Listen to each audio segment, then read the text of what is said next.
Hello, and welcome to The Truth Will Not Be Silenced, the show that allows Black people to be seen, to be heard, and to be human. I'm your host, Melissa Woodfork-White. In today's episode, we will talk about the history of HBCUs with Scott Thomas.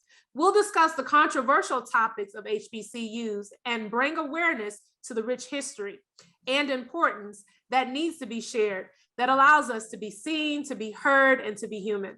As a Black professional woman with over 28 years in the workforce, I have personally graduated from two HBCUs, Howard University in Washington, D.C., and the Interdenominational Theological Center, Morehouse School of Religion in Atlanta, Georgia. Sharing our stories allows us to be seen, to be heard, and to be human. There will be a special surprise at the end of the show. Be sure to listen all the way through for the details. Our guest today is Scott Thomas. Scott is from Columbus, Ohio. He graduated in 1990 from the prestigious Howard University's School of Business with a bachelor's degree in marketing. He comes from a legacy family of siblings and cousins who also graduated from Howard University. He met his wife at Howard, who is also a graduate. They are the proud parents of two young adults, both college graduates, but however, his daughter did graduate from Howard. Scott currently lives in Los Angeles, California with his family. He has worked for over 22 years with one of the largest wine and spirits companies. He currently shares Howard University and HBCU's history on Facebook, a passion and hobby. He is going to share with us his passion and hobby, sharing the history of HBCUs. Hi, Scott. Thanks so much for joining us today. Welcome to the show. Thank you very much. I appreciate it. Thank you. I'm proud of what you're doing with yourself, and good to hear that you went to Howard University, just like myself. All right now. So let's get started. How are HBCUs different from PWIs? So I want you to tell us what the acronyms mean and then describe the differences. No problem. HBCU is a historically Black college and university, and a PWI is a predominantly white institute. And basically, the difference is back in the early the 1800s, late 1800s, Blacks weren't allowed to go to white institutions. So we have a lot of historically Black colleges that were developed in that time period down in the South, more so. And after the Civil War, education became, it was actually important all the time, but schools like Cheney was started in 1837, University of District of Columbia in 1851, Lincoln in 1854, and Wilberforce in 1856. Those were like the first Black colleges, and then from then on, the ones in the South came. Awesome. And so share with us some of those differences. Like, for instance, at a historical Black college and university, we don't have Black student unions versus at a PWI. Exactly. Black student unions.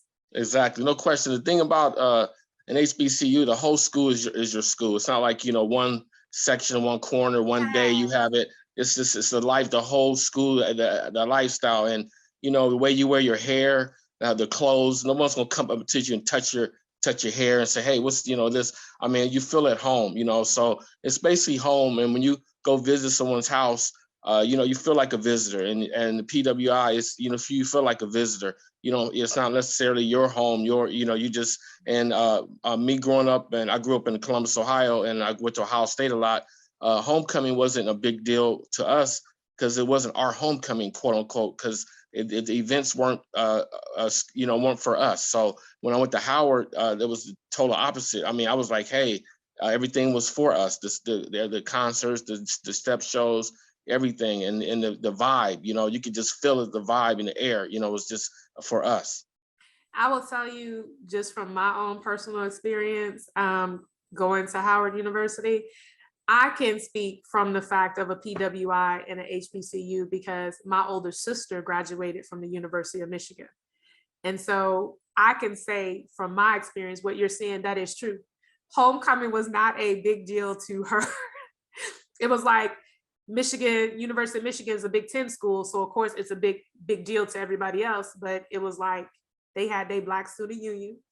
They had the Fab Five when she was going there, Chris Webber, Jerron Howard, and so forth. And so, yeah, it is a big difference. I can also speak from this too experience, Scott, is that when my friends from high school, it wasn't that many of us, but when they went to PWIs and I went to Howard, they used to come visit me at Howard because Howard has the best homecoming. And so I'm not saying that because I graduated from Howard University. I'm saying that because I've had friends, Black friends, that graduated from PWIs, including my oldest sister, who would come to Howard, who would come to Howard's homecoming. And that's like the best homecoming ever. Yes. Ever.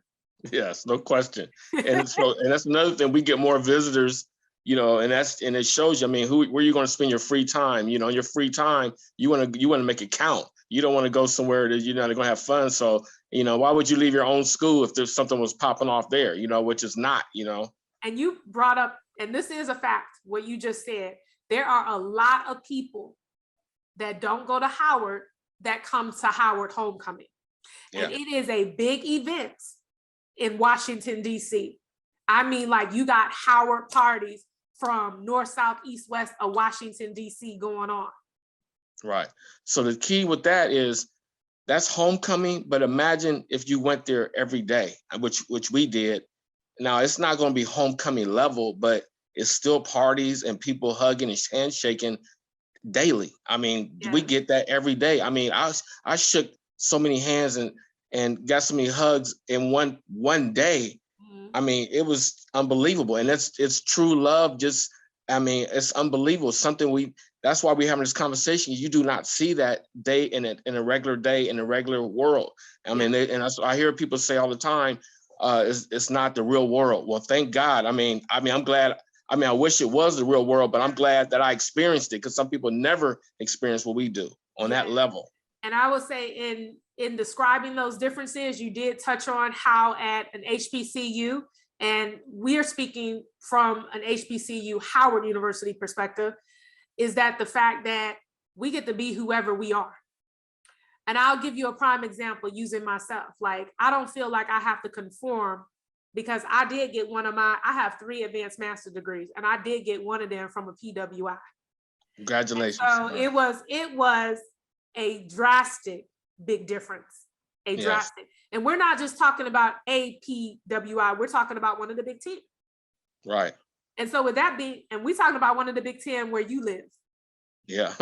And so with that being said, it was a drastic difference. It's like, oh my gosh, I'm so glad I went to Howard University. I'm so glad I graduated from there. I'm so glad I graduated from Morehouse School of Religion, because when you go to one of their colleges or one of their institutions, me personally, I should not have to feel like that I have to conform or have to be somebody else to make you feel comfortable while I'm being uncomfortable. Whereas going to an HBCU like Howard University, I don't have to do any of that. I could just be me. Right. You know, if I want to wear my hair straight, I'll wear my hair straight. If I want to wear my hair Afro, kinky, whatever, I'll wear it that way. And it is A-okay. Yes. And so moving into the next question, why is sharing the rich history of HBCUs important? Basically, it's our history, and you know, it's finding so many great people that we have that have done so many great things. It's just important to know your history. I mean, and our history is great, and you know, I hate to depend on someone else to give us our history, and it's nothing like when we actually give our history ourselves, and it comes from our mouth, because other people get jealous. I don't know what the word is, where they don't want to actually put the truth out as to what's really going on.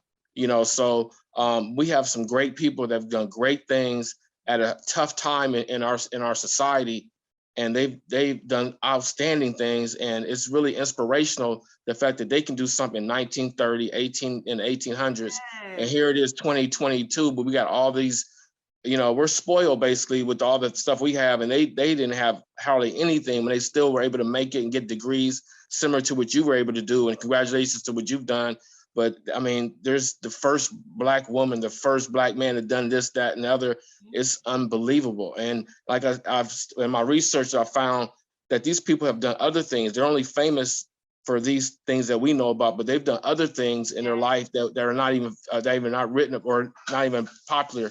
But it's incredible. It's just inspirational and motivational to find your history and to see. And then really you see we're kind of I don't say not brainwashed, but basically there's a lot of stuff missing. I find a lot of gaps. There's a lot of gaps that I'm finding out when I do my history. That's just like, oh wow, when I see its pictures, and pictures are like 1,000 words.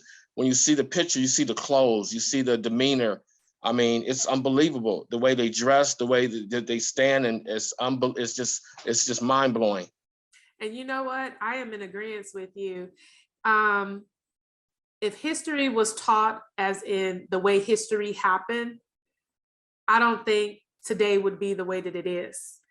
But you have too many people that don't look like us that only want certain parts taught. But when you go to a predominantly historic Black college and university, you're going to get all aspects of that. And that's one of the things. One of the first things I did when I went to Howard University, I took all them Black history courses, African-American history. I took all of them. I was like, oh no, I did not get this from my white high school. And so I was like, I took all of those my freshman and sophomore year, like, yes, tell me about me. Tell me about my ancestors. Tell me about my heritage, my culture, all the things that make us who we are. And so you're not going to get that rich history from any other place other than an historical Black college and university. Exactly. Also, I want to say one thing is the ratio of teacher to student at Black colleges, which is smaller than white schools. And so we get that special attention that, you know, that you don't get at a PWI. And basically what makes a Black college so special also, it's almost like having your uncle or your grandmother as a teacher, or when you go to the A building, the administration building, everywhere you go, these people are extensions of your family. So it's not like just any old person. These people want you to do good, and then you respect them. It's like a family thing, even though you've never met this person. It's something about being Black where, hey, we're family, you know. And so you feel that's one of the reasons the thing about anything in life is a feeling that you have, you know, when that's what Howard in the Black colleges, you know, it's a feeling you have when you go home from your break. You can't wait to go back to school. I mean, because you found out that, hey, I have a new home now. I mean, I have my heart. It's a feeling that you have, and it's so positive. That's why we go to homecoming. That's why we can't wait years later to go back and see our friends. And when you get a phone call from a friend from your college, you jump because it's somebody that you can ignore other phone calls. When you see that phone call from Chicago, New York, that my buddy, you're going to jump right on it because of the love. Exactly. And that's another thing. We don't have to talk like every day, but then when we do talk, that one phone call, like you just said, it's like we've been talking every day. It's exactly awesome. That feeling. So how has sharing the rich history of HBCUs affected you? Tell us about your personal experiences and what you gain from sharing HBCUs history. First of all, I went on Facebook when I joined the groups. You know, I would, flip through the page, and, you see what's going on. And for me, it was something missing. You know, I was just like, okay, it was great that person got a promotion and whatever. It was just, and I'll go through, it wasn't, it's something missing. And one time I saw a post about let's reminisce, let's reminisce, and so that was one that got me right there. And it started from that one there. Tony Henson, I think that's her last name. Yeah, she was one that she put it up, and that got me going right there. That from there, I took that and I started asking questions. My first question I asked was the Howard hustle. What did you do when you were at, what did you do? What did you do at Howard? What was your job? Because I had to work my way through school. And so I knew the Howard hustle. I was the Howard hustle. So I said, what was your Howard hustle? Everybody had to do something. Some people are fortunate they didn't have to work, but the Howard hustle is real, So I was my first question. And I went from asking questions and then it spilled over to doing what I do now, which I find historic pictures from Howard and HBC. I started at Howard, and then I had a question. I said, hey, should I do HBCUs? You know, because I was focusing on Howard. You know, that's my school. And then at one time I said, should I do that? I remember I said, you know, I mean, why, you know, I'm a Howard guy, but I was like, hey, let me just take the same philosophy to HBCUs. And, you know, and that's why we're having this conversation now, because, you know, you see my work out there for the HBCUs. And ladies and gentlemen, it's a beautiful thing. I wish, you know, please do your own research. I mean, you know, I'm going to tell you about these websites we're on, where I do them, but I mean, you know, everybody has time on internet, and this here is something that's valuable, that sticks with you. I actually have pictures I can't post sometimes because I don't really have the back information on. Right. When I see it though, sometimes I'm just might have to post and say, you know, I don't know what this is, but I know it's something great. And sometimes I post stuff, it's somebody's grandmother, grandfather, so they know, and you see that, and you don't know what you are, you know. And I know when I see a picture, you know, I know it's special, but to somebody else, it's like, hey, I hit the jackpot, you know. Right. And it really takes me into a special place, because it's so enriching. It's just unbelievable. So it's really inspiring, and it grows. That's why it got me going, because it just gets better and better. You know, it's not, you know, our history is unbelievable. Well, I'm going to tell you that I brought you on this show because I was like blown away by the pieces of history that you researched and you would share in the Howard Alumni Facebook and then group, and then also in the HBCU alumni Facebook group. And I was like, man, he finds some stuff way back from the day, and then he'll find some stuff current. I remember seeing Shaka Khan. You posted some stuff about Shaka Khan and Roberta Flack at the Howard Theater. Yes, I was like, who hasn't performed at the Howard Theater? Exactly. And I would tell you this, I have unofficially gave you the name HBCU. I think HBCU social media historian. Yes. I got you. There you go. I have officially named you the HBCU social media historian, because you post all that rich history in those Facebook groups.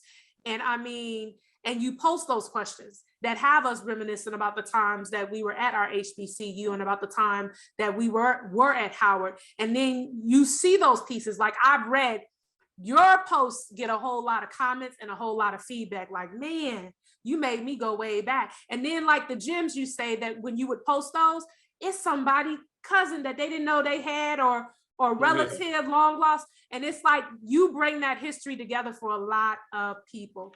So Scott, going into our last question, how does sharing your story today about the rich history of HBCUs help others? And you've touched on us throughout this conversation, but I just want you to sum it all up for us.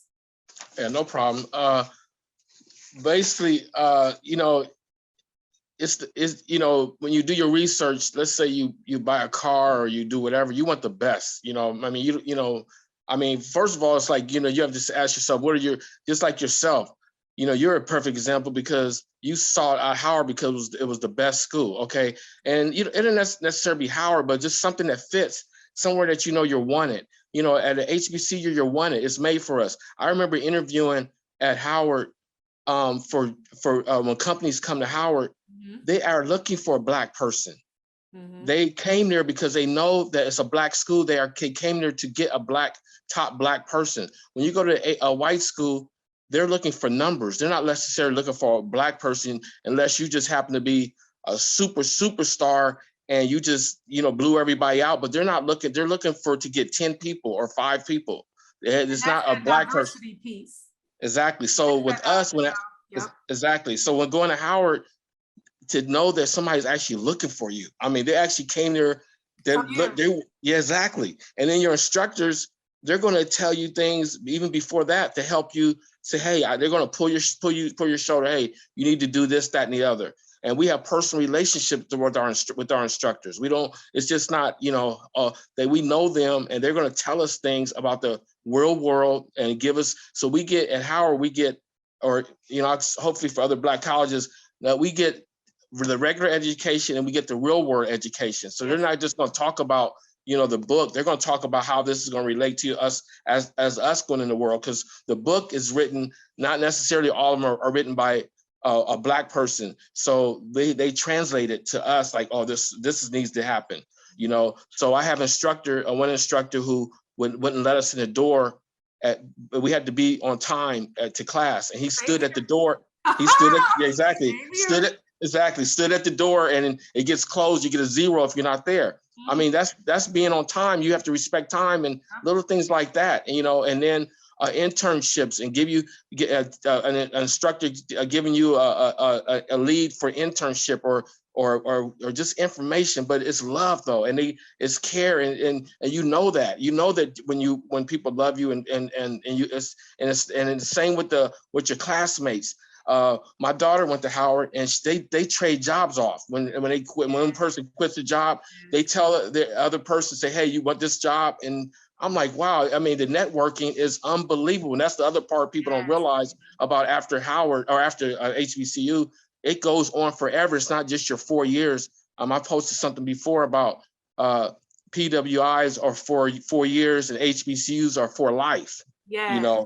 I mean, I hate to say, because I know, there's a lot of people that go to white schools, and I know they have friends, and I get it. I know it's not everybody, but the numbers that we have at Howard and the quality of people, I mean, all you need is 1 or 2 good friends. We're nice to have 10, but when you get one from Howard, I mean, you got a friend, you got somebody that or HBCUs. Because I went to Howard, so I'm speaking from Howard, but HBCUs, that's why they're so special. And that's why we talk about them. And people that have gone there, that's why they're so passionate. It's not just like we didn't make this up. It's a feeling we have and a bond that's unbelievable. And that's why I'm here on this show today, because you asked me, you went to Howard, and it's the love that we have. It's the Bison love, the HBCU love that we have. Well, thank you so much, Scott. I will tell you this, is that we also have that special bond with other HBCUs because we're all historical Black colleges. Because I felt the love.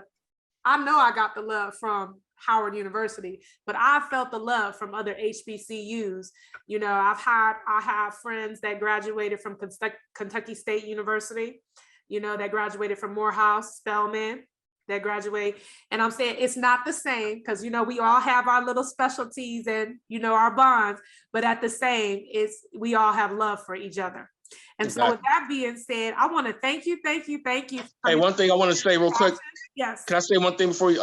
I like to challenge everyone to please, do their research. You don't have to be, some just, maybe Google 3 HBCUs, and then HBCUs wiki, the HBCU, just that alone, because if you just look under the HBCUs, just read through that when you get an opportunity, and then, if you can't, I got yearbooks. Matter of fact, I got one right. I ain't with it right behind me, but I have yearbooks. What I do, I talk to young kids, because when I went to school was a long time ago, so I get current yearbooks when I go to homecoming to show to young kids in LA, because they've never seen nothing. There's nothing. Yeah. I can't tell them that it's like anything. So that when I show them the yearbook, they could actually see pictures of them, or somebody that looks like them at this time, and they could say, "Oh wow," because it's so unfortunate they don't even know, and so that's why I'm glad you're having this show today, and I hope someone can share what we know, and we benefited for life, and we want other people to enjoy what we had. Yes, thank you so much, Scott. You're welcome. No problem. I appreciate you sharing your passion with us. No problem. Your passion for historical Black colleges, and especially Howard history. And we just thank you for being on our show to share that with us. No problem. Have a good one. All right. So next week, we'll continue to discuss the controversial topics about race and have conversations about personal and professional experiences with racism, love, loss, employment, and education. Stories that need to be shared, seen, and heard that makes us human. The truth will not be silenced. To be seen, to be heard, to be human. The surprise. Following the link in the show notes, lets Buzzsprout know we sent you and help support our show.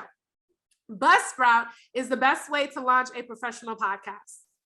Want to ask a question, be a guest, or subscribe to this podcast, The Truth Will Not Be Silenced? Click on the show link.